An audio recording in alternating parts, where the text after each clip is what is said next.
है।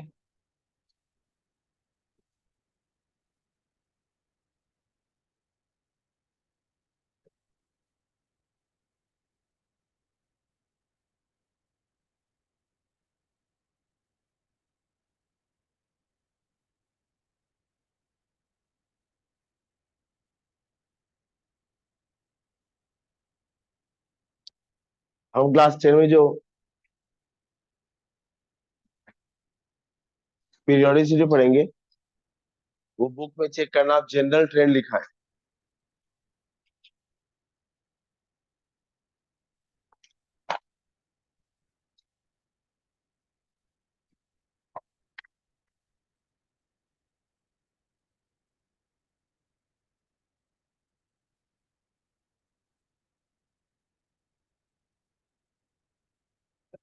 हाँ,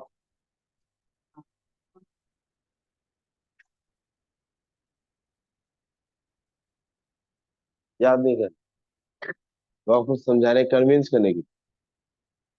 general trend क्यों लिखा है? Lithium boron, beryllium carbon nitrogen oxygen, chlorine neon. अगर हम लिथियम से ये सब कुछ पढ़ेंगे हम, मैं आपको जनरल वर्ड का मतलब बता रहा हूँ। अगर मैं लिथियम से नियॉन की तरफ जाऊंगा, ये सारे सेकेंड पीरियड के एलिमेंट्स हैं।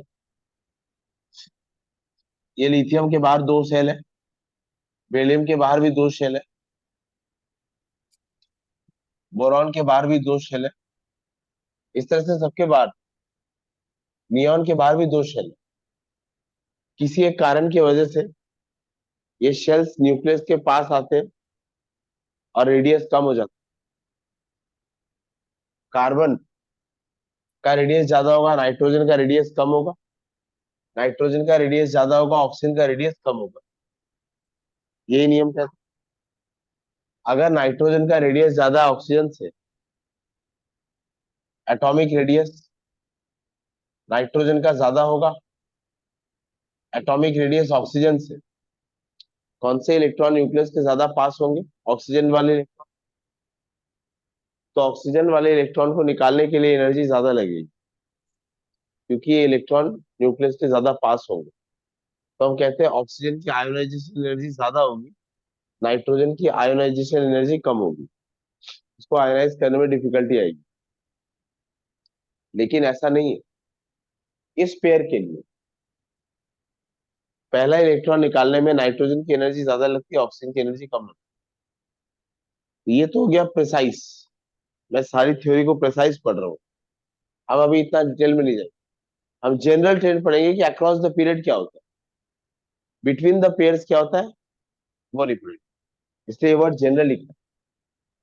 अब मानो मैं तुम्हें पढ़ा दिया across the period ionization energy बढ़ती है, उस हिसाब से तुम आंसर क्या करोगे?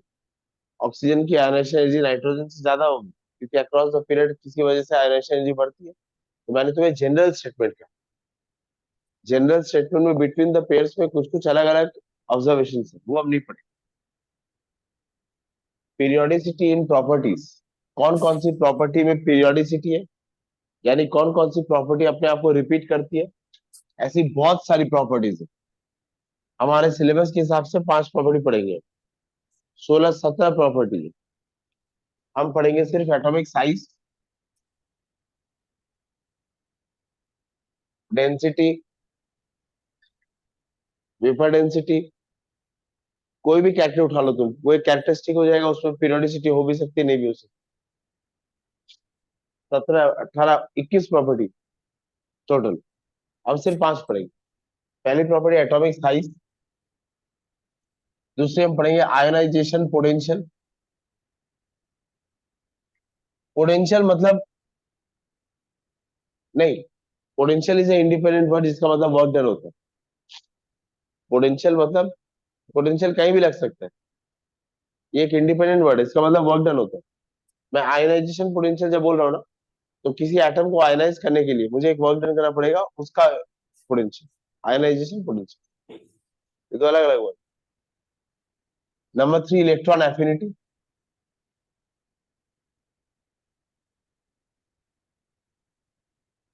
Number 4 electronegativity.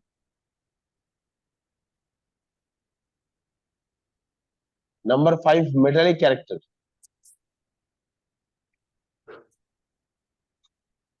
ये 5 प्रॉपर्टी हम पढ़ेंगे। बाकी reactivity, nature of oxides, non metallic character, इनका उल्टा हो जाएगा। अगर ये प्रॉपर्टी पढ़ लेते हैं तो वो हम, अगर ऐसा है तो ऐसा है, वो वाला स्टेटमेंट। एटम के कॉन्स्टिट्यूशन की अगर बात करूं मैं, एटम की अगर कॉन्स्टिट्यूशन की बात करूं, तो एटम को हमने दो पार्ट में बांटा है। एक को हम कहते हैं न्यूक्लियर पार्ट, दूसरे को हम कहते हैं extra nuclear part. Nuclear part में न्यूट्रॉन्स प्लस प्रोटॉन्स होंगे, और एक्स्ट्रा न्यूक्लियर पार्ट में शेल्स प्लस इलेक्ट्रॉन्स। कभी तुम ऐसे सोचे भी नहीं होगे शायद, जब एटॉमिक स्ट्रक्चर पढ़ाया गया था तो आपको प्रोटॉन्स ये बताया गया था कि न्यूक्लियस में रहते हैं। All protons are concentrated in small sphere known as nucleus. Rutherford के एक्सपेरिमेंट में न्यूक्लियस की डिस्कवरी हुई थी, और ये कहा गया था सारे प्रोटॉन्स न्यूक्लियस में रहते। फिर क्लास 6 में आपको ये पढ़ा दिया गया था क्या, क्लास 6 में आपको क्या पढ़ाया गया था, same charges repel each other. सारे प्रोटॉन एक छोटे सी जगह में कैसे रख सकते हैं जब सारे प्रोटॉन का चार्ज पॉजिटिव, वो सब आपस में एक दूसरे को रिपेल करेंगे, and nucleus must fall apart. तो न्यूक्लियर पार्ट में स्टेबिलिटी आती है। अगर हम मान लेते हैं न्यूक्लियस में सिर्फ प्रोटॉन्स है, तो कॉमन सेंस ही कह रहा है कि ये रहना नहीं चाहिए। कैसे रह सकते हैं? सारे पॉजिटिव चार्ज एक साथ बंद कैसे रह सकते हैं? न्यूक्लियस को बांधने के लिए थ्योरी में बाद में डिस्कवरी हुई, न्यूट्रॉन्स की डिस्कवरी के बाद हमें पता चला इसमें न्यूट्रॉन्स है, और न्यूट्रॉन्स का नंबर प्रोटॉन्स के नंबर का या तो डबल होगा या उससे ज्यादा होगा। जितने प्रोटॉन है, न्यूट्रॉन्स उसके डबल होंगे या उससे भी ज्यादा होंगे, कम नहीं होंगे। केवल हाइड्रोजन के न्यूक्लियस में एक प्रोटॉन है, और क्योंकि सिर्फ एक ही प्रोटॉन है, तो इसमें कोई प्रोटॉन प्रोटॉन रिपल्शन नहीं है, इसलिए इसके न्यूक्लियस में कोई न्यूट्रॉन नहीं है। इसी से हमें समझ आ गया था कि जरूर न्यूक्लियस को बांध के रखने का काम की जिम्मेदारी न्यूट्रॉन के पास ही हो, क्योंकि दो प्रोटॉन आते तो रिपल्शन से वो बाहर भागेगा, फिर वो बंधा हुआ कैसे? There came this theory. और दो प्रोटॉन के बीच में अगर हम प्रोटॉन के वैल्यूज को रखें, F इक्वल्स टू के Q1 Q2 bye R square, जैसे हमने पढ़ा था ना, F equals to G M1 M2 by R square. ये मास के लिए था, ये इक्वेशन चार्ज के लिए है। के का वैल्यू सीजीएस में 1 होता है, जो भी है के का वैल्यूज रखा, Q1 Q2 का वैल्यू रखा, प्रोटॉन का चार्ज हमें पता है 1.6 इंटू 10⁻19। न्यूक्लियस का रेडियस रख दिया। न्यूक्लियस का रेडियस हम कैसे निकालते हैं? न्यूक्लियस का रेडियस हम निकालते हैं, जो भी रेडियस मुझे निकालना है, इंटू A⁻1/3। ये होता है 1.3। ये R0 का एक वैल्यू है, ए मास नंबर होता है।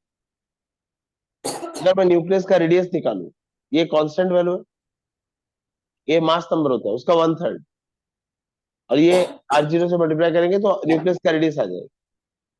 तो मैंने के का वैल्यू रखा, Q1 का वैल्यू रखा, Q2 का वैल्यू रखा, और जिस न्यूक्लियस की मैं बात कर रहा हूँ उस न्यूक्लियस का रेडियस रखा। उस न्यूक्लियस का रेडियस का वैल्यू किस पर डिपेंड करेगा? उसके मास नंबर पर। जब ये सारे वैल्यूज रखते हैं तो दो प्रोटॉन के बीच में रिपल्शन आता है 210 न्यूटन का। अब आप सोचो, दो प्रोटॉन एक दूसरे को रिपेल करें 210 न्यूटन से, जब ज्यादा प्रोटॉन होंगे तो रिपल्शन बहुत ज्यादा होगा, तो न्यूक्लियस तो कभी बंधा हुआ नहीं रहना चाहिए। प्रोटॉन आपस में एक दूसरे को धक्का मार रहे हैं बाहर जाने के लिए, फिर भी बंधे हुए, तो कौन बांध के रखा है? न्यूट्रॉन्स। न्यूट्रॉन्स हर पल हम जानते हैं तीन फंडामेंटल पार्टिकल है, प्रोटॉन, न्यूट्रॉन और इलेक्ट्रॉन। जैसे जैसे क्वेश्चंस आते गए उनको आंसर करते गए, अभी 1600 पार्टिकल्स है एटम के अंदर, 1600 पार्टिकल। 100 पार्टिकल अंडर प्रोसेस है, हो सकता है 2-4 साल में केमिस्ट्री बुक में आ जाए, 1700 पार्टिकल हो जाएगी।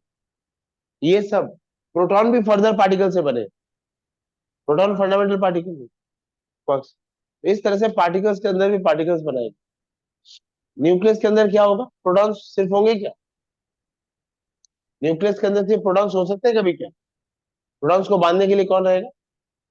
अब एक बात और इंटरेस्टिंग क्या है यहाँ पे, न्यूट्रॉन्स, वो हम रेडियो फिजिक्स के लास्ट चैप्टर में पढ़ेंगे, रेडियो एक्टिविटी में न्यूक्लियस के अंदर और क्या क्या पार्टिकल्स कैसे काम करते हैं।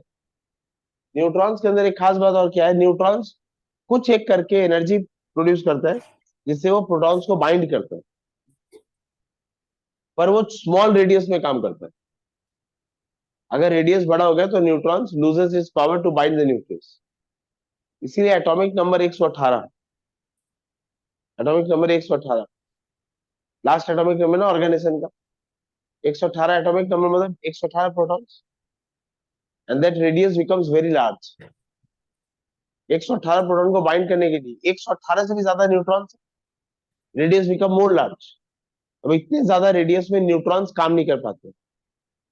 यही कारण है कि आपको 118 एटॉमिक नंबर से ज्यादा और कोई एटम कभी नहीं मिलेगा। 118 से ज्यादा न्यूट्रॉन, 118 ज्यादा से अगर प्रोटॉन होते हैं तो रेडियस बड़ा हो जाएगा, और न्यूट्रॉन इतने बड़े रेडियस में काम नहीं कर पाएगा। You will never find an atom more than atomic number 118, rarely. इसकी प्रोबेबिलिटी 1% से भी कम है। हो गया, फिर जो बनना था बन चुका। अब law of conservation of charge, यहां मैंने कितने प्रोटॉन बनाए, 1 2 3 4 5, 1 2 3 4 5 6, 6 प्रोटॉन है। न्यूट्रॉन का तो चार्ज है नहीं, 7 है। 7 प्रोटॉन को बांधने के लिए मुझे law of conservation of charge के हिसाब से 7 इलेक्ट्रॉन चाहिए। यहां अंदर मैंने 2 इलेक्ट्रॉन रखे और बाहर 5 इलेक्ट्रॉन होंगे।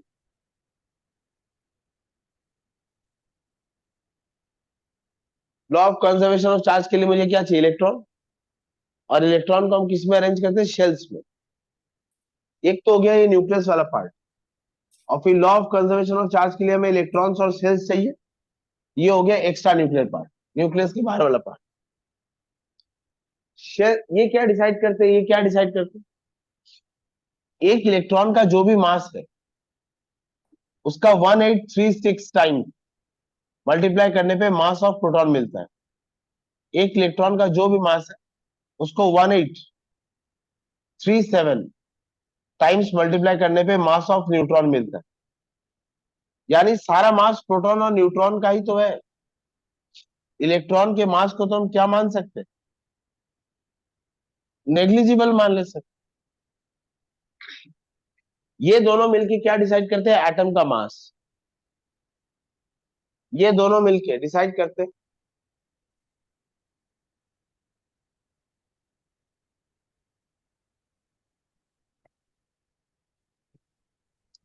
दे determine the mass of an atom.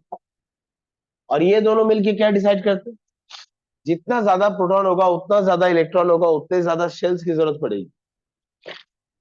Nucleus से उस एटम के आउटर मोस्ट शेल का जो रेडियस, जो डिस्टेंस है, उसको हमने कहा है एटॉमिक साइज। न्यूक्लियस के सेंटर से आउटर मोस्ट शेल का जो डिस्टेंस है, दैट इज एटॉमिक साइज। अब तो मैंने आपको बताया एक्स्ट्रा न्यूक्लियर पार्ट में क्या रहता है, शेल्स और इलेक्ट्रॉन। शेल क्या डिसाइड करते हैं, साइज ऑफ एटम। और इलेक्ट्रॉन क्या डिसाइड करते हैं, मानो किसी तरह से इलेक्ट्रॉन, एक इलेक्ट्रॉन एक्स्ट्रा आ गया, इसमें 7 थे, कितने इलेक्ट्रॉन थे, प्रोटॉन कितने थे, 7। इलेक्ट्रॉन कितने दिए मैंने, 1 2 3 4 5 6 7 इलेक्ट्रॉन, और एक इलेक्ट्रॉन कहीं से एक्स्ट्रा आ गया। पहले 7 प्रोटॉन और 7 इलेक्ट्रॉन थे, तो एटम का कोई चार्ज था क्या? पर जैसे एक इलेक्ट्रॉन एक्स्ट्रा आ गया ऑक्टेट कंप्लीट करने के लिए, अब इसमें चार्ज आ जाएगा। तो इलेक्ट्रॉन क्या डिसाइड करता है, charge of an, charge of an atom. और एक इलेक्ट्रॉन अगर मैं कहीं से किसी प्रोसेस से एक इलेक्ट्रॉन निकाल लेता हूं तो इस पर चार्ज क्या आ जाएगा, प्लस इलेक्ट्रॉन का डिसीजन होता है चार्ज क्या होगा, और सेल्स डिसाइड करता है साइज क्या होगा, और न्यूक्लियस क्या डिसाइड करता है एटम का मास क्या होगा। नोट कर लो।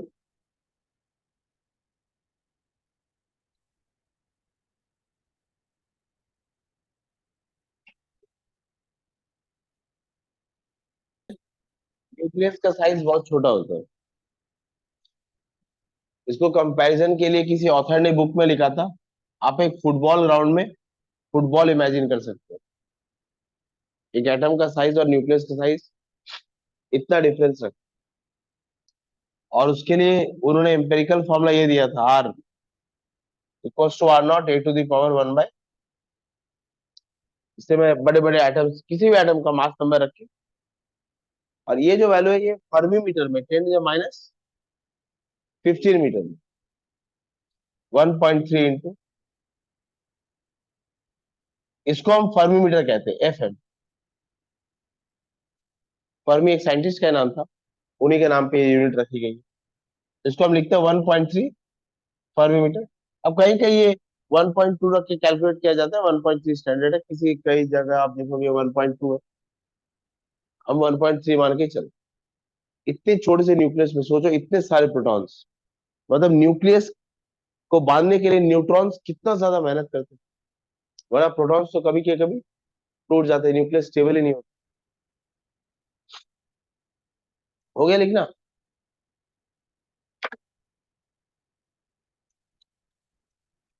तो क्योंकि मुझे एटम को समझना था, एटम में बेसिक जो भी है वो क्यों है कैसा है। अब आप मेरे क्वेश्चन को समझेंगे, अब फिर मैं उस क्वेश्चन का आंसर देता हूँ।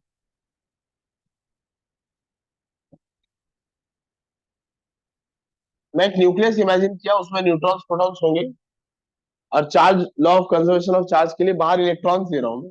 यहाँ दो इलेक्ट्रॉन है, 1 2 3 4 5 6 7 8।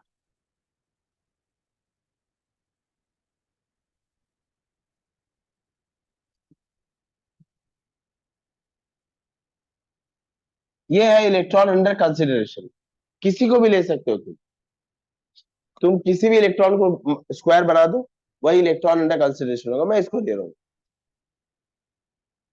या इसको मिटा रहा हूँ, मैं इसको ले रहा हूँ। इस इलेक्ट्रॉन को कौन अट्रैक्ट कर रहा है, सिवाय न्यूक्लियस के और कोई नहीं। इस इलेक्ट्रॉन को सिवाय न्यूक्लियस के और कोई अट्रैक्ट नहीं कर रहा, ये अट्रैक्शन हो रहा है। इस न्यूक्लियस में सिर्फ अट्रैक्शन हो रहा है, इस इलेक्ट्रॉन में सिर्फ अट्रैक्शन हो रहा है। ये बात सच है क्या? ये जो सारे इलेक्ट्रॉन है ये सिर्फ खुद को रिपेल नहीं कर रहा, ये इलेक्ट्रॉन खुद को रिपेल नहीं कर रहा, इसको छोड़कर बाकी सारे इलेक्ट्रॉन इसको रिपेल ही कर रहे हैं। ये इलेक्ट्रॉन इसको रिपेल कर रहा है, ये इसको रिपेल कर रहा है, ये इसको रिपेल कर रहा है, ये सारे इलेक्ट्रॉन एक इसको रिपेल कर रहे हैं। मानो न्यूक्लियस का एटॉमिक नंबर है Z 10, 10 प्रोटॉन है न्यूक्लियस, तो 10 प्रोटॉन का इलेक्ट्रोस्टैटिक पुल इस इलेक्ट्रॉन के लिए लग रहा है क्या? इस न्यूक्लियस का एटॉमिक नंबर 10 है, यानी इसमें 10 प्रोटॉन है, प्रोटॉन का पॉजिटिव चार्ज, 10 प्रोटॉन का पॉजिटिव चार्ज इस इलेक्ट्रॉन को अट्रैक्ट करने के लिए पूरा का पूरा अवेलेबल है क्या? आंसर है नहीं। एक ऑब्जेक्ट में 10 न्यूटन का फोर्स लग रहा है, 10 न्यूटन का फोर्स लग रहा है इस डायरेक्शन में, और इस ऑब्जेक्ट में 1.3 न्यूटन का फोर्स लग रहा है इस डायरेक्शन में। नेट फोर्स इस ऑब्जेक्ट में कितना लग रहा है? 10 - 1.3, 8.7 न्यूटन का फोर्स लग रहा है नेट। अट्रैक्शन हो रहा है जिस डायरेक्शन में, रिपल्शन उसको उल्टे डायरेक्शन में हो रहा है। तो इस इलेक्ट्रॉन में एक्चुअल अट्रैक्शन कितना हो रहा है, वो वैल्यू 10 यूनिट्स होगी क्या? वो वैल्यू 10 यूनिट से कुछ कम होगी। जो एक्चुअल चार्ज है उसको मैं कहता हूं एटॉमिक नंबर। कितने प्रोटॉन्स अट्रैक्ट करेंगे, कितने कितने प्रोटॉन्स अट्रैक्ट करेंगे? 10? नहीं, 10 पूरे के पूरे अट्रैक्ट कर पाएंगे क्या? ये वाला थ्योरी एक्सप्लेन करता है कि तो जो नेट एक्चुअल चार्ज होगा, अवेलेबल चार्ज कितना है 10, और एक्चुअल चार्ज कितना होगा 10 से कुछ कम, वो चार्ज हम कैलकुलेट करें।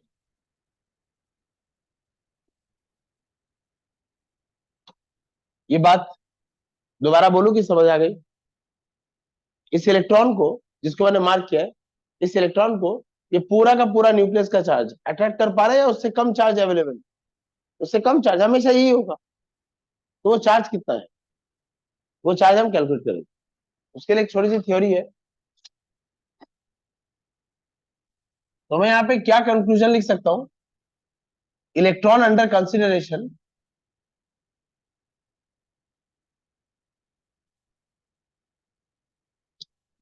is experiencing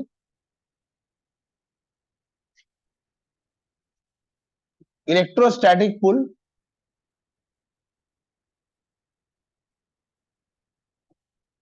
by nucleus. Number two, also there is inter-electronic repulsion that compels electron to move away from nucleus. ये दोनों काम कर रहे हैं। Both the forces are contradictory, since as a matter of fact nucleus are found to be stable, hence electrostatic pull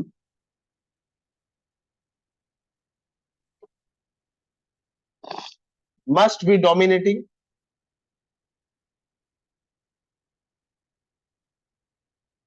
over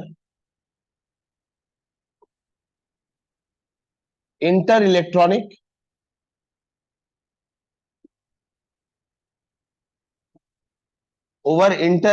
repulsion। देखो तो समझ आ रही है बात? ये दोनों फोर्स अपोजिंग है ना, both the forces are opposing, still we find nucleus are stable. इस बात को थोड़ी इनकार कर सकते हैं हम कि न्यूक्लियस स्टेबल नहीं है। Billions and billions of year से एटम्स बन के ऐसे कैसे बैठे हैं, तो न्यूक्लियस स्टेबल तो है। तो कौन सा फोर्स ज्यादा डोमिनेटिंग होगा? इलेक्ट्रोस्टैटिक पुल वाला ज्यादा डोमिनेटिंग होगा, इसलिए न्यूक्लियस और इलेक्ट्रॉन सारे बाइंडेड है।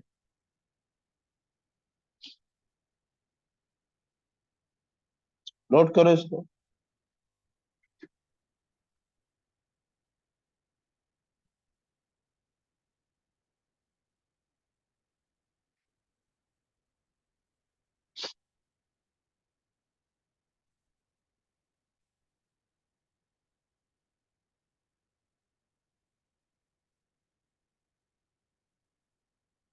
ये dominating, dominate, must be dominating.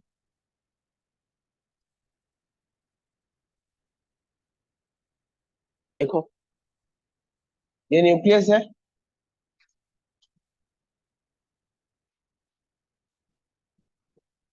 मान लेते हैं वैलेंस शेल में ए इलेक्ट्रॉन।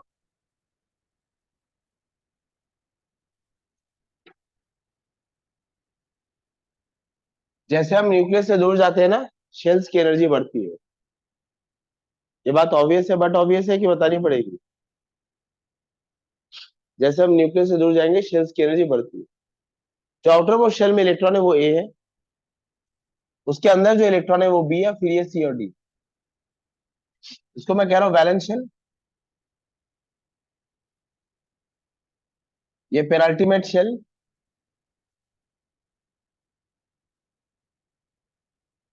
और सी और डी को मैं कह रहा हूँ इनर कोर। वैलेंस शेल में कितने इलेक्ट्रॉन है? ए। एक इलेक्ट्रॉन जिसको तुम कंसीडर करोगे वो खुद को तो रिपेल करेगा नहीं। मानो वैलेंस शेल में 8 इलेक्ट्रॉन, एक इलेक्ट्रॉन को मैं कंसीडरेशन में लिया, तो वो खुद को तो रिपेल करेगा नहीं, उसको उस शेल के कितने इलेक्ट्रॉन रिपेल करेंगे? 7। तो अगर ए इलेक्ट्रॉन है, मैं इसको लिख रहा हूँ A-1 और 1 इलेक्ट्रॉन, मतलब ये हो गए A-1 इलेक्ट्रॉन है और ये 1 इलेक्ट्रॉन है, तो टोटल क्या हो गए? A-1 इलेक्ट्रॉन और 1 इलेक्ट्रॉन, तो टोटल नंबर ऑफ इलेक्ट्रॉन कितने हो गए? ये हो गए, टोटल 8 इलेक्ट्रॉन है। ये न्यूक्लियस है, यहाँ 2 इलेक्ट्रॉन है, यहाँ 2 इलेक्ट्रॉन है, और यहाँ 8 है। 8 को मैं ऐसे लिख रहा हूँ, 1 2 3 4 5 6 7 8, ये है इलेक्ट्रॉन अंडर कंसिडरेशन। इसको मैं कंसिडर कर रहा हूँ, इसको खुद ये रिपेल करेगा क्या? बाकी कौन रिपेल करेंगे इसको? 1 2 3 4 5 6 7, ये सातों इसको रिपेल करेंगे, ये 8 इसको रिपेल करेगा, और ये 2 इसको रिपेल करेगा, लेकिन ये खुद को रिपेल करेगा क्या? नहीं समझिए बात, समझ गए? आप लोग समझ गए बात? इस इलेक्ट्रॉन को कितना रिपल्शन मिल रहा है? ये 7 इलेक्ट्रॉन कौन से शेल में? Valence shell. 8 electron penultimate shell, और ये 2 electron inner core. Valence shell electrons repel 35% to electron under consideration, UC मतलब under consideration. Penultimate shell electrons repel 85% to electron under consideration, and inner core electrons repel 100% to electron under consideration. ये जो हम topic पढ़ रहे हैं, जो आपके book में लिखा है, वो सारे स्टेटमेंट्स है, लेकिन वो स्टेटमेंट बिना लॉजिक के तो नहीं हो सकते। ये जो हम पढ़ रहे हैं, इसे हम कहते हैं स्लेटर्स रूल। ये आपके चैप्टर में जो थ्योरी लिखी है उसका मैथमेटिकल पार्ट है। मैं पूरा मैथमेटिक्स नहीं पढ़ाऊंगा, 15 मिनट पढ़ाऊंगा, उसके बाद जो स्टेटमेंट्स लिखे रहते हैं उनका में एक लॉजिक समझ आता है कि वो स्टेटमेंट्स आए किस बेसिस। इस इलेक्ट्रॉन को कितना रिपल्शन मिल रहा है, मैं ये निकालना चाहता हूँ। स्टेटस रूल लगाया, और स्टेटस रूल लगा के इस इलेक्ट्रॉन में कितना रिपल्शन है, इस इलेक्ट्रॉन को कितने इलेक्ट्रॉन रिपेल कर रहे हैं? A-1। A-1 कौन से शेल में? Valence shell. तो A-1 इलेक्ट्रॉन कितना रिपेल कर रहे हैं? 35/100 प्लस बी कितना रिपेल कर रहे हैं? 85/100 प्लस सी और डी, ये इनर कोर हो गए, सी और डी कितना रिपेल कर रहे हैं? 100%। कोई डाउट? कोई भी डाउट? इससे हम निकाल सकते हैं जो भी इलेक्ट्रॉन वैलेंस शेल में प्रेजेंट है, उस इलेक्ट्रॉन को बाकी सारे इलेक्ट्रॉन कितना रिपल्शन दे रहे हैं, और इस रिपल्शन को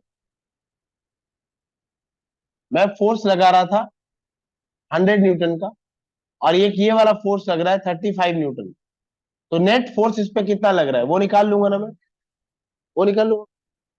जेड का वैल्यू मुझे पता है, और मैं रिपल्शन निकाल लूंगा, तो जेड माइनस रिपल्शन, मुझे पता चल जाएगा इफेक्टिवली इलेक्ट्रॉन कितना पुल एक्सपीरियंस कर रहा है। Not all nuclear charge is pulling the electron, somewhat less nuclear charge is pulling the electron। सोच के बोलो, दोबारा बोलू कि समझ आ गया? समझ आ गया? ये दोबारा बोलू, दोबारा बोलू। एक ऑब्जेक्ट है अरुण ज्योति, उसमें मैं इस डायरेक्शन में फोर्स लगा रहा हूं 100 न्यूटन का, लेकिन उस ऑब्जेक्ट में एक और फोर्स लग रहा है इस डायरेक्शन में 25 न्यूटन। तो इस ऑब्जेक्ट पे नेट फोर्स कितना लग रहा है? 100 माइनस 25, ये नेट फोर्स लग रहा है। नेट फोर्स कितना लग रहा है? 100 का डायरेक्शन और 25 का डायरेक्शन ऑपोजिट है, तो इस पर नेट फोर्स लग रहा है 75 न्यूटन। ठीक वैसे ही न्यूक्लियस इस इलेक्ट्रॉन को खींचना चाहता है, लेकिन ये सारे इलेक्ट्रॉन इसको क्या कर रहे हैं? ये सारे इलेक्ट्रॉन इसको रिपेल कर रहे हैं। तो नेट ये कितना अट्रैक्शन एक्सपीरियंस कर रहा है, मैं वो पता करना चाहता हूं। ये जो लाइंस मैंने बनाई है ये रिपल्शन है, और ये जो लाइन मैंने बनाई है ये अट्रैक्शन है। अट्रैक्शन का वैल्यू कितना है? जो उसका एटॉमिक नंबर है वही, और रिपल्शन मैं इस फॉर्मूला से निकालूंगा। ठीक है, जेड इफेक्टिव और जेड स्टार, इसका क्या मतलब होगा? इसको हम बोलेंगे effective atomic number. Effective atomic, तो हमारे पास हमेशा एटम के लिए जेड वैल्यू होगा और एक होगा Z effective atomic number.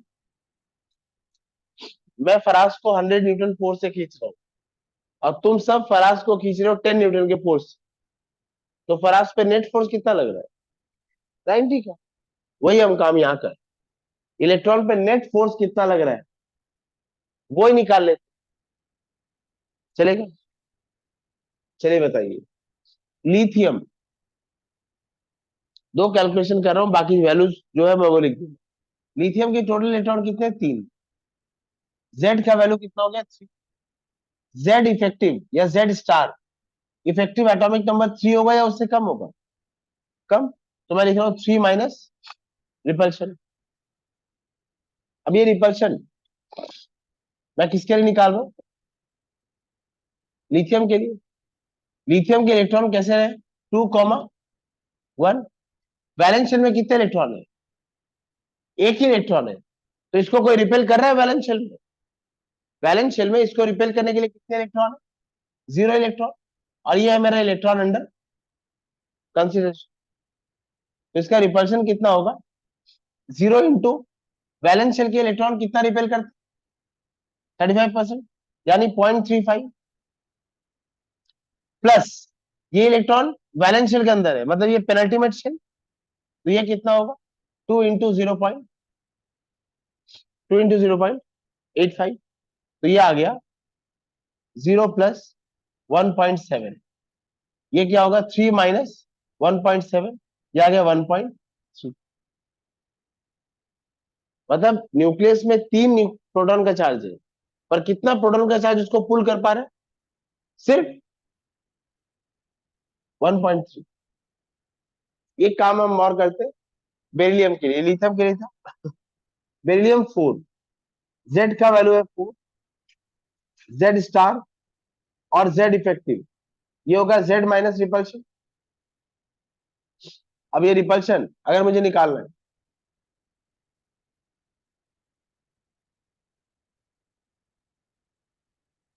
Sigma for beryllium, beryllium यानी 2,2, 2,2 को मैं क्या लिख सकता हूं?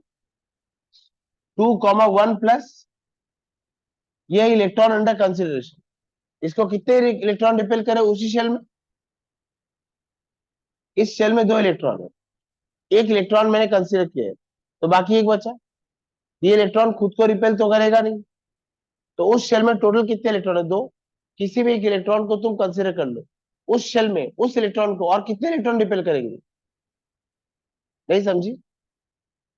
यहाँ 2 इलेक्ट्रॉन है, और यहाँ भी कितने इलेक्ट्रॉन है? 2। इसको तुमने कंसिडर कर लिया, ये खुद को रिपेल कर रहा है क्या? इस इलेक्ट्रॉन को इसी शेल में और कितने इलेक्ट्रॉन रिपेल कर रहे हैं? नहीं समझी? 2,2 मतलब ये बेरिलियम है, इस शेल में 2 इलेक्ट्रॉन है, और इसके बाहर शेल में भी 2 इलेक्ट्रॉन है। मैं देखना चाहता हूं इस इलेक्ट्रॉन को न्यूक्लियस कितना अट्रैक्ट कर रहा है,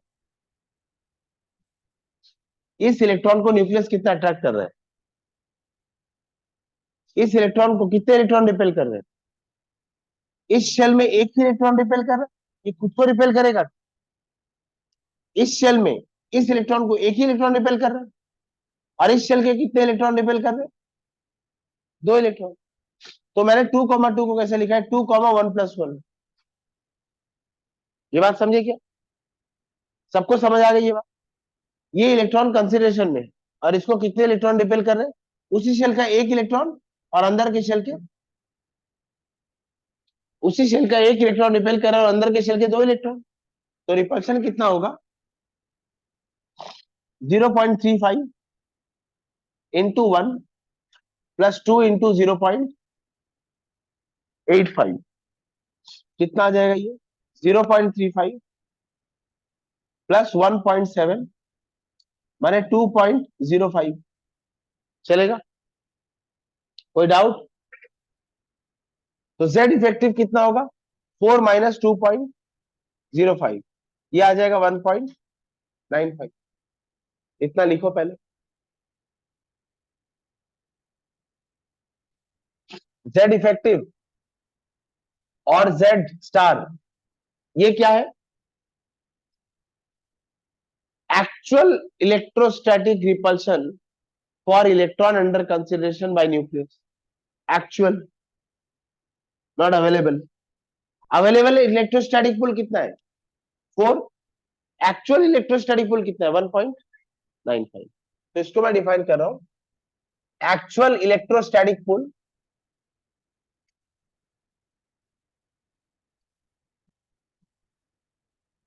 बाय न्यूक्लियस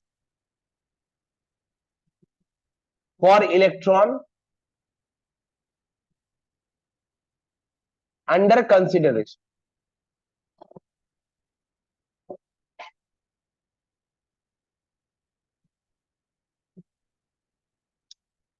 चलो लिखो इसको।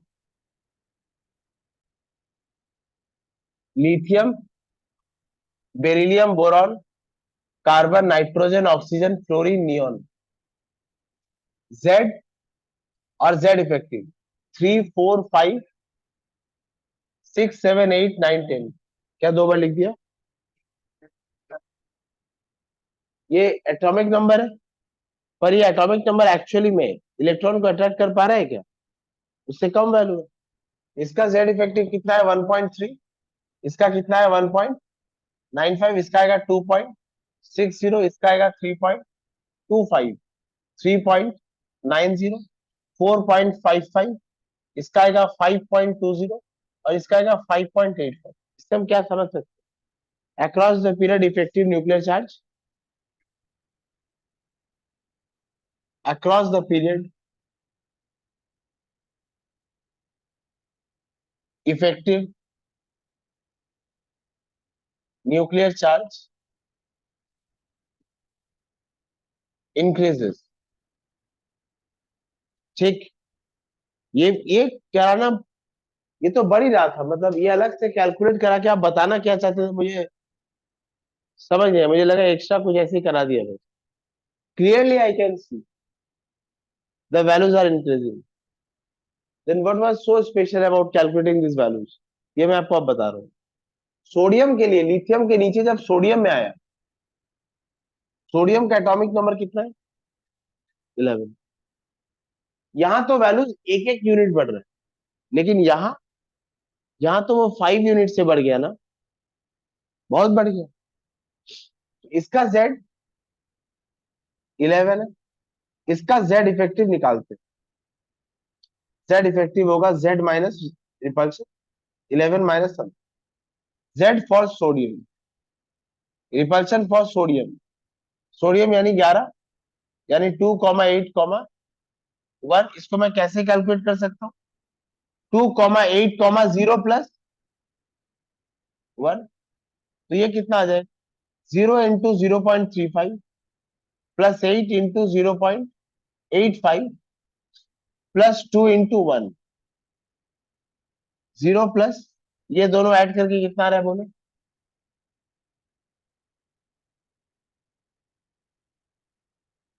वो लोग कैलकुलेट करके कितना आ रहा है? 6.8 आएगा? नहीं, 7.8 आएगा।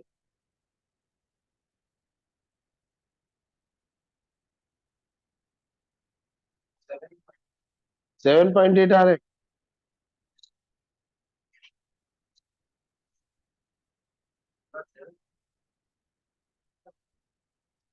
8.8 आएगा। ये 6.8 है +2, ये आ गया 8.8। ठीक है, अब देखो कहानी देखो। तो इसका जो Z इफेक्टिव आ रहा है वो कितना आ रहा है? 2.2 आ रहा है ना बस, 2.2 आ रहा है ना। मतलब जब मैं लिथियम से बेरिलियम की तरफ जा रहा हूं तो वैल्यू एक एक यूनिट बढ़ रही थी। नहीं, एक एक यूनिट नहीं बढ़ रही है, ये 1.3 से 1.95 ही हुआ है, ये 1.95 से 2.60 ही हुआ है। ये एक यूनिट बढ़ा है क्या? एक यूनिट तो कहीं बढ़ा ही नहीं है। ये एक यूनिट एक एक यूनिट बढ़ा है क्या? ये वैल्यू ग्रेजुअली बढ़ा है, ऐसा नहीं कि जंप करके एक एक यूनिट बढ़ा है, ग्रेजुअली बढ़ा है। और इधर देखिए आप, इधर ये वैल्यू ऐसा लगता है 3 से सीधा 11 हो गया, नहीं, ये 1.3 से 2.2 ही हुआ है बस। देख के लग रहा है अपेरेंटली वैल्यू कितना ज्यादा बड़ा है। सोडियम का न्यूक्लियस, अरे लिथियम का न्यूक्लियस अपने वैलेंस इलेक्ट्रॉन को 1.3 यूनिट फोर्स से खींच रहा है, और सोडियम का न्यूक्लियस अपने इलेक्ट्रॉन को 2.2 यूनिट फोर्स से खींच रहा है बस। ये बात दोबारा बोलूं क्या? वैल्यूज बहुत ज्यादा नहीं बढ़ रहे, वैल्यूज थोड़े थोड़े बढ़ रहे। Across the period effective nuclear charge increases gradually, ये ग्रेजुअली बढ़ रहा है ना, ये बात समझे। और डाउन द ग्रुप भी इफेक्टिव न्यूक्लियर चार्ज बढ़ रहा है।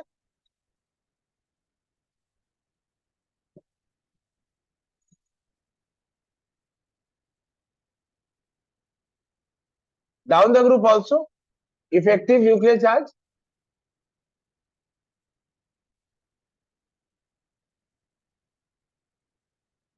इंक्रीजेस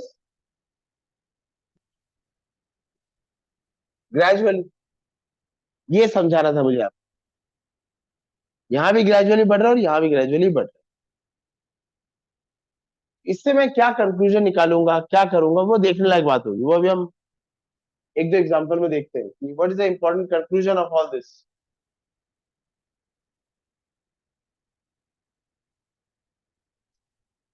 लिख लो। अब आप इधर आइए, अब इसका कंक्लूजन देखते हैं। लिथियम 3 इलेक्ट्रॉन है, किस तरह से अरेंज होंगे?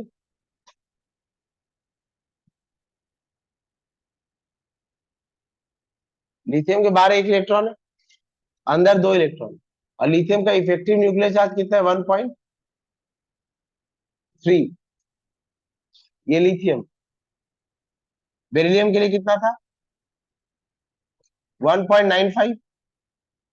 अंदर 2 इलेक्ट्रॉन है और बाहर, बाहर भी 2 इलेक्ट्रॉन है। उसके बाद 2.60।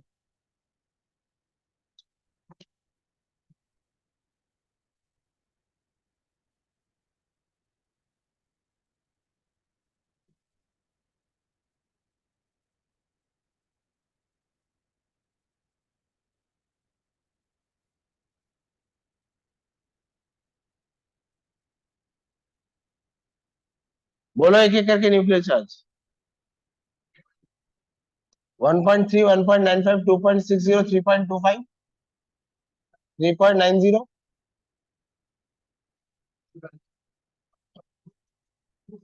ये 1.3 है, ये 1.95, ये 2.60, ये 3.25, ये 3.9, और ये 4.55। यहाँ 1 इलेक्ट्रॉन है, यहाँ 2 इलेक्ट्रॉन, अंदर तो सबके 2 है। अच्छा 2 लिख देता हूँ। नहीं इलेक्ट्रॉनिक बना तो क्या दिखता, कंजूसी क्या करना। चलो सुनो,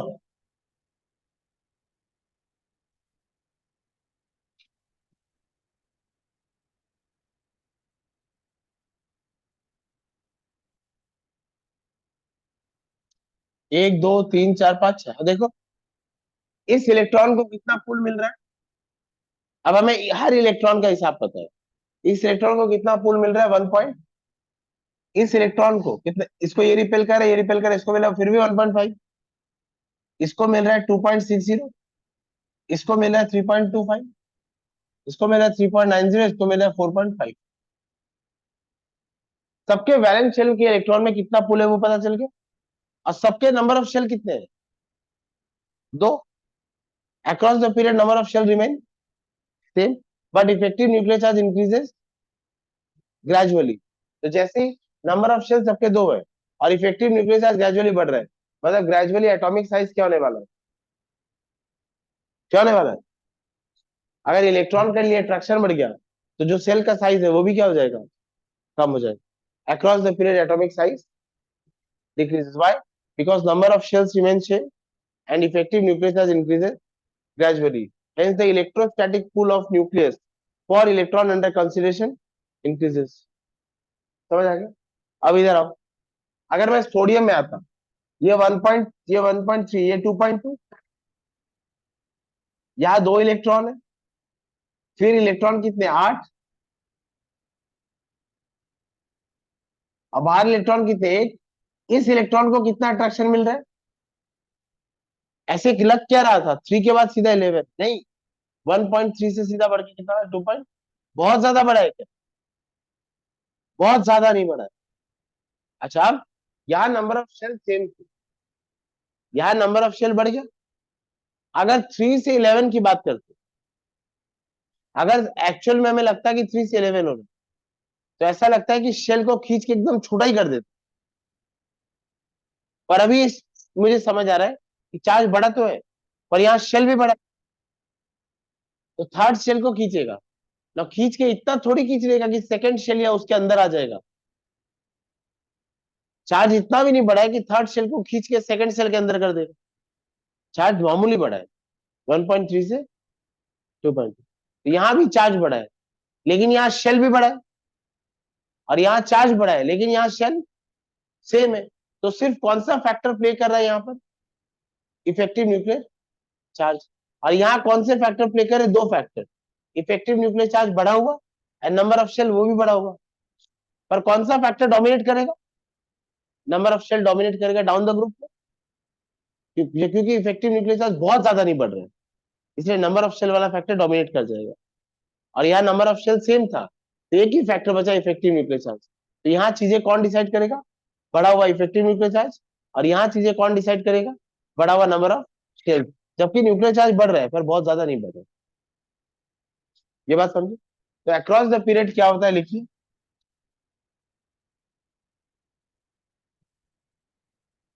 across the period number of shells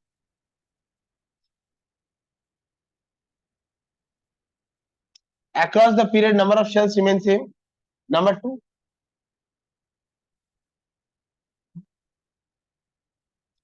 effective nuclear charge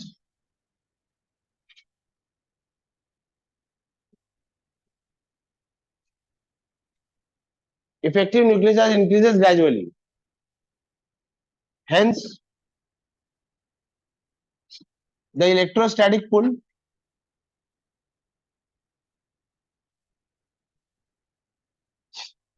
for electrons under consideration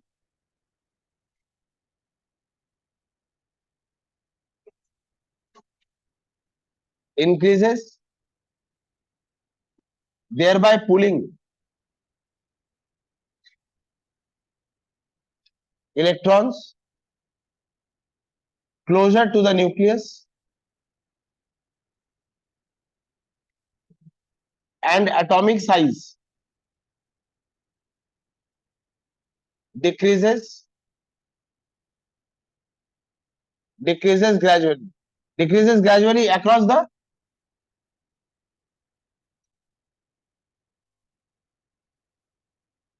across the period. और अगर आप मूर्ख अनपढ़ जाहिल गंवार होते तो मैं आपको ये सब नहीं पढ़ाता, मैं आपको बोलता across the period atomic size क्या होता है, ऐसे बोल के छोड़ देता।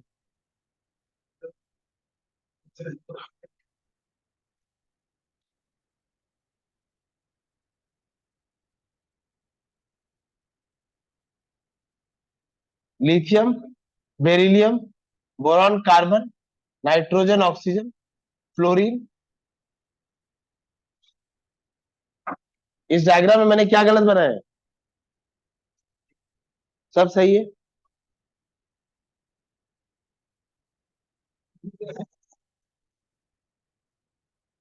इस डायग्राम में मैंने क्या गलत बनाया?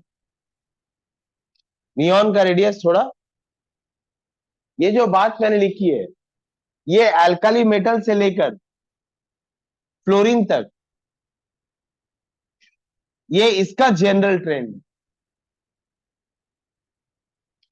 नोबल गैस, नोबल गैस का atomic size, right, noble gas का एटॉमिक साइज हैलोजन से ज्यादा होता है।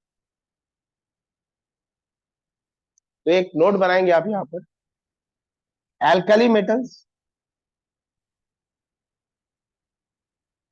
in the period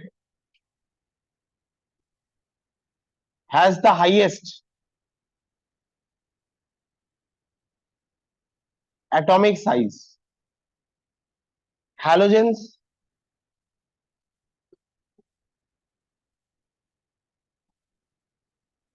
in the period, halogens in the period has the least atomic size. And noble gases के लिए मैं यहां लिख रहा हूं, यहां जाएगा, कम पड़ गई। Noble gases their size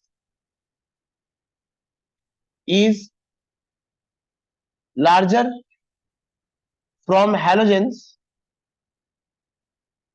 for some reason. Their size is larger than halogen atoms. कारण क्या है अभी मैं लिखाता हूं।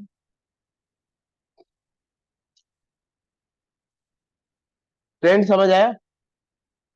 अल्काली मेटल का सबसे ज्यादा होगा, हैलोजन का सबसे कम, और नोबल गैस का हैलोजन से ज्यादा होगा।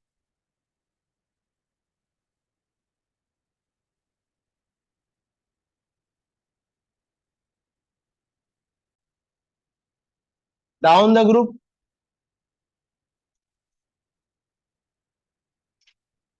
Down the group, number of shell increases by 1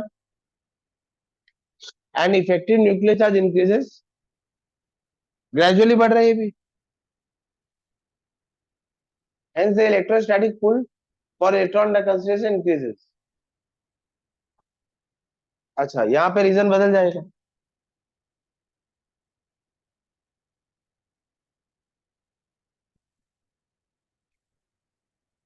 अगर तुम न्यूक्लियर चार्ज इंक्रीजेस ग्रेजुअल लिखते तो ये करेक्ट होता क्या? न्यूक्लियर चार्ज ग्रेजुअली बढ़ रहा था क्या? 3 से 11 हो रहा था। न्यूक्लियर चार्ज ग्रेजुअली नहीं बढ़ रहा है। हाँ, इफेक्टिव न्यूक्लियर चार्ज ग्रेजुअली बढ़। If you miss this word effective nuclear charge and you write the word gradually, their absurd statement makes no sense. But if you use this word effective, then this gradual word writing makes absolute sense. अच्छा, अब ये दोनों factor में से dominate कौन कर रहा है? क्योंकि ये ग्रेजुअली बढ़ रहा है और शेल भी बढ़ गया, तो ये वाला फैक्टर डोमिनेट कर। Here down the group, the factor of increased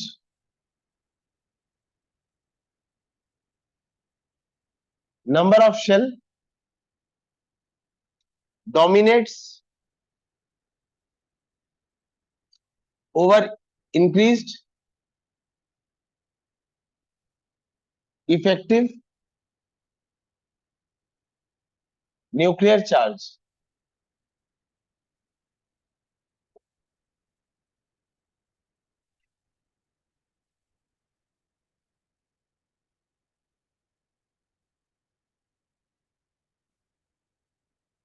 hence atomic size और radius decreases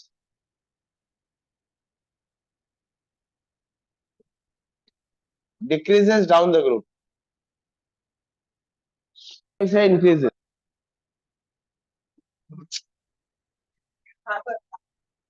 atomic size increases down. हुआ क्या? हुआ लिखना, ए हुआ तेरा?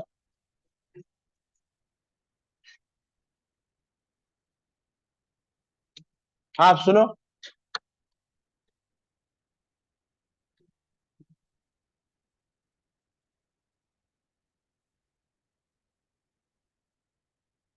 एटॉमिक साइज का डेफिनेशन,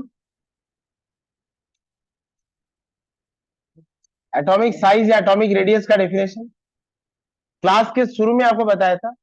एक्स्ट्रा न्यूक्लियर पार्ट क्या डिसाइड करते हैं एटम का साइज? ये nucleus, first shell, second shell, third shell, nucleus से आउटर मोस्ट शेल का जो डिस्टेंस है, आउटर मोस्ट शेल, इसको कहते हैं हम atomic radius. It is defined as the distance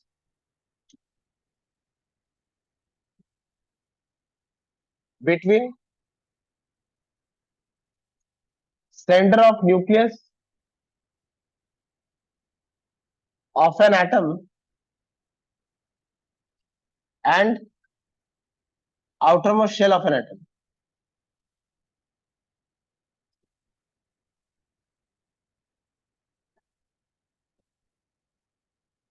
Across the period ये क्या होता है? Across the period ये क्या होता है? Across the period atomic radius decreases, decrease होता है across the period, decreases ही बोले।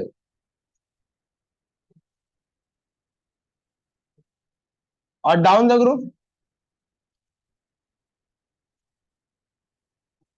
down the group atomic radius, Amy आप समझी पक्का? अब दो तीन बातों का आपको ध्यान रखना होगा। नोबल गैस का एटॉमिक साइज हाइड्रोजन से ज्यादा क्यों था? इसका आंसर लिखिए, note one.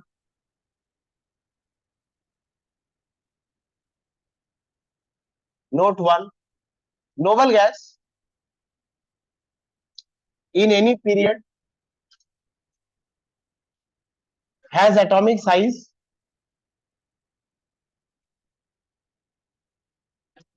greater than halogen।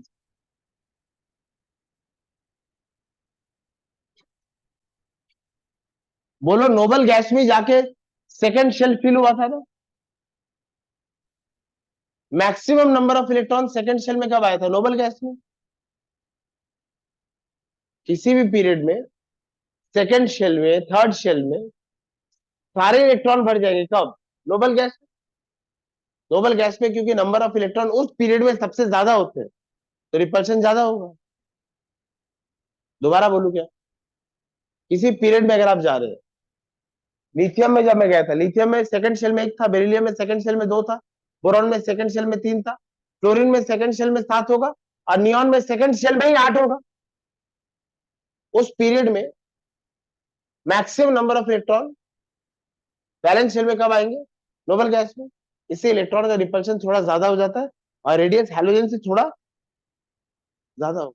ये रीजन आता है, आप लिखेंगे नोबल गैस। नहीं समझे? लिथियम के सेकंड शेल में कितना इलेक्ट्रॉन है? एक। बेरिलियम के सेकंड शेल में कितना इलेक्ट्रॉन है? दो।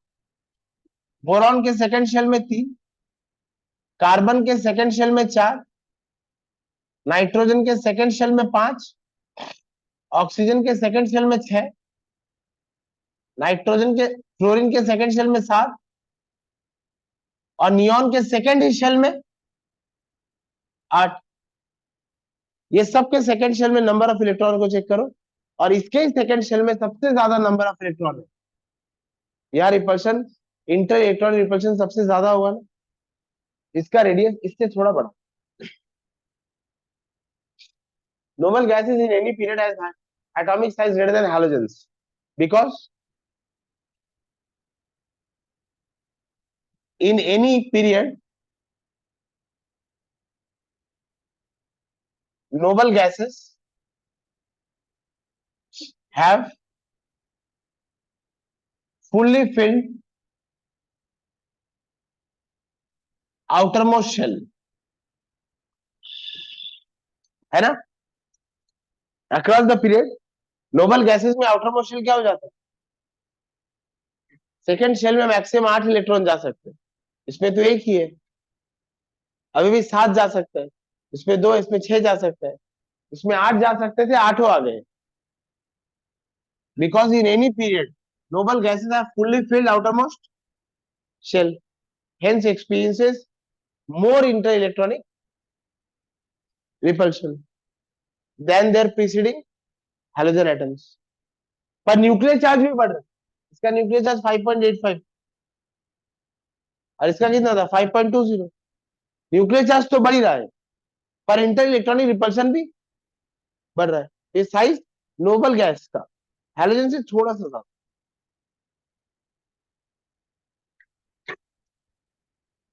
देखो सब कुछ कितना कटछोट हो रहा है ना. इफेक्टिव न्यूक्लियर चार्ज कितना बढ़ रहा है 5.2 से. फ्लोरीन के लिए इफेक्टिव न्यूक्लियर चार्ज होता है 5.2 और नियॉन के लिए इफेक्टिव न्यूक्लियर चार्ज कितना है 5.85 पर एक इलेक्ट्रॉन भी आ गया. थिंग्स आर वेरी कटछोट. इफेक्टिव न्यूक्लियर चार्ज जस्ट थोड़ा सा बढ़ रहा है और एक इलेक्ट्रॉन भी बढ़ गया, उस इलेक्ट्रॉन के बढ़ने से रिपल्शन हो गया, उसका एटॉमिक रेडियस हैलोजन से ज्यादा हो गया. Because in any period the noble gases are fully filled outermost shell, their exerts, they experiences electrons, experiences more repulsion and hence has larger atomic size than their preceding halogen atoms.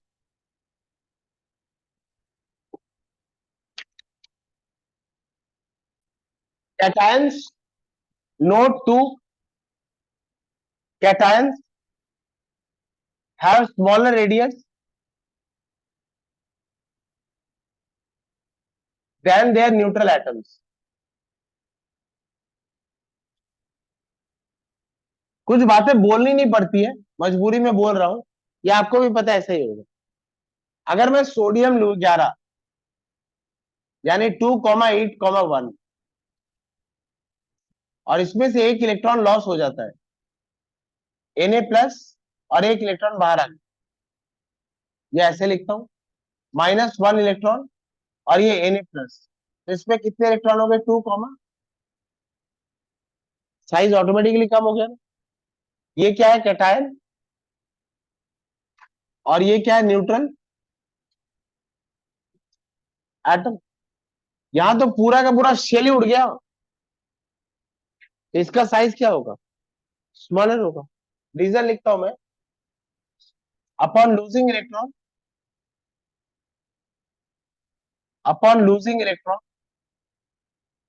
the atom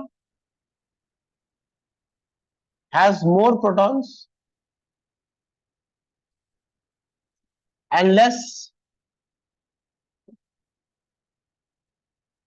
number of electrons, comma, thereby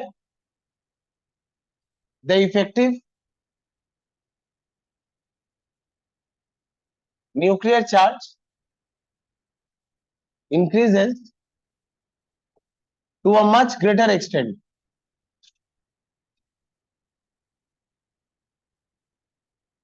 And since electrostatic pull for electrons increases, largely, comma, cations have smaller radius,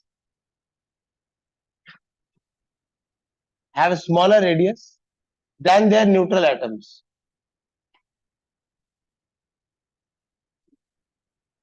Than their neutral atoms.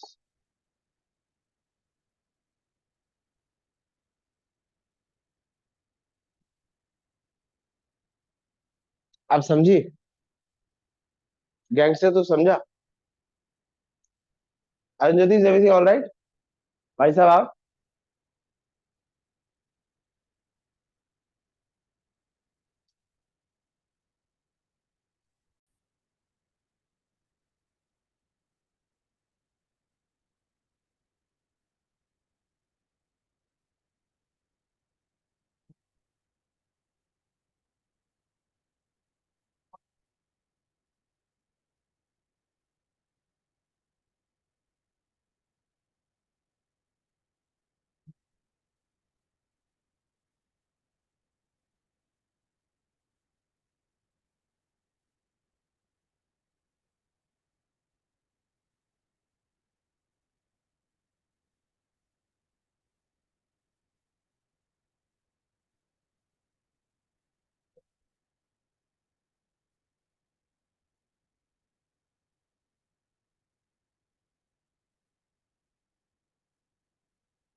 लिखे क्या? ए, अब note 3, anions have larger radius than their neutral atoms. अगर मैं यहाँ chlorine ले लूं, chlorine के 17 electron है, वो एक इलेक्ट्रॉन एक्सेप्ट किया, 2,8,7, ये हो जाएगा Cl माइनस 2,8,8, ये एनायन हो। अच्छा, अब क्या होगा? Upon gaining electrons, upon gaining electrons, the atom has more electrons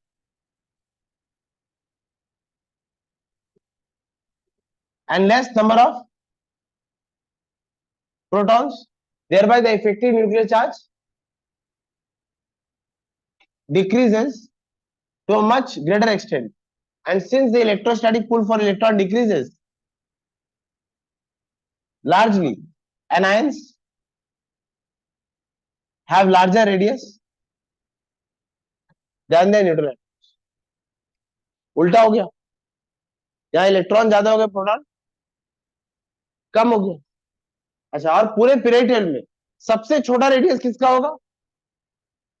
helium has the smallest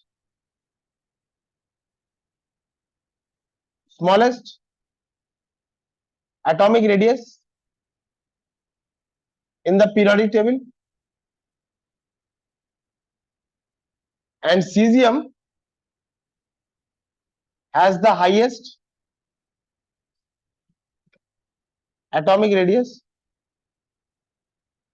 in the periodic.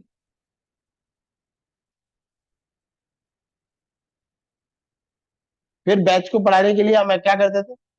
ऐसे कर देते, उसको ये सब जब नहीं पढ़ाना होता, पीरियड टेबल बना देते थे, अब बोलते थे लिखिए एटॉमिक रेडियस, एटॉमिक रेडियस, और जब नीचे जाएंगे तो एटॉमिक रेडियस,